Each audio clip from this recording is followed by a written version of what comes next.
அறிவெனும் ஒளி. முகப்பு. வாழ்க்கையை அழகாக்கும் மிக உன்னதமான சக்தி கல்வியாகும்.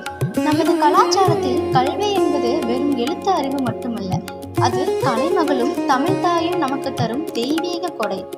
பேரண்டத்தை படைத்த பிரம்மனின் நாயகியான கலைமகள் நம் மனதில் இருக்கும் அறியாமை இருளை நீக்கி அறிவெனும் ஒளியை தருகிறாள்.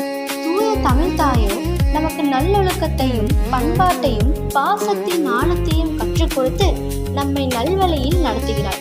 எப்போதும் கற்கும் ஆர்வத்தோடு இருக்கும் ஒரு மாணவருக்கு கல்வி என்பது வாழ்க்கையின் வழிகாட்டியாக மாறுகிறது. முகவுரை. பேரன்பம் படைத்த பிரம்மனின் நாயகியான கலைமகளையும் நம் உயிர் நாடியான தூய தமிழ் தாயையும் வணங்கி நன்றி உணர்வை வெளிப்படுத்தும் ஒரு உன்னதமான கவிதை தொகுப்புதான் இது.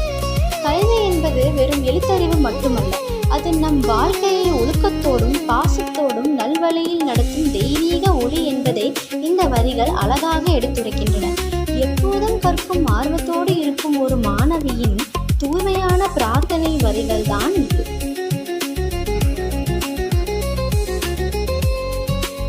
வெள்ளை தாமரையில் அமர்ந்தவளே, பேரண்டம் படைத்த பிரம்மனின் நாயகியே, அறிவெனும் ஒளியை தந்து அகிலத்து உயிர்களை காக்கும் கலைமகளே, புவியின் நெறிகளையும் புனிதமான நல்லொழுக்கத்தையும் பாசத்தின் ஆழத்தையும் எனக்கு புகட்டிய என் ஞானத்தாயே, உனக்கு கோடி நன்றிகள். கற்பதற்கு என்றும் தயங்காத மாணவளாய் உன் பாதம் சரணடைகிறேன். ஆசையோடு நான் கற்கும் கல்வி அன்போடு நீ தரும் நல்வழி ஆகட்டும். மாறாத இந்த பற்றும் குறையாத இந்த பக்தியும் என் ஆயுள் வரை நிலைக்க அருள் தாராய் என் தூய தமிழ் தாயே.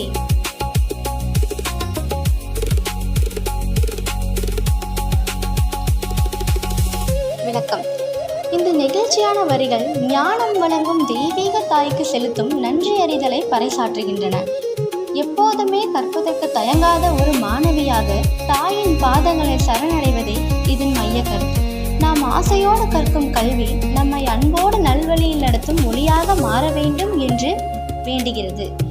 கல்வி மீதும் தமிழ் மொழி மீதும் கொண்டுள்ள மாறாத பற்றும் குறையாத பக்தியும் நம் ஆயுள் வரை நிலைத்திருக்க வேண்டும் என்ற உன்னதமான பிரார்த்தனையோடு இது நிறைவடைகிறது.